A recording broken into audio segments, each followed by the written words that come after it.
Fordi tømmermænd, efter man kommer i 30'erne, det er jo for sindssygt.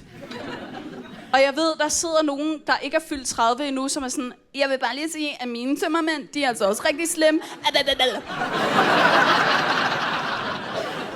I ved ikke noget. Der er ikke nogen, der advarer en. Man får bare lov til at trisse ind i 30'erne og være sådan, nu er jeg voksen, og så vågner man og tænker, jeg er en rosin. Altså, hun er bare helt tørret ind, og alting går ondt. Hvad fanden foregår der?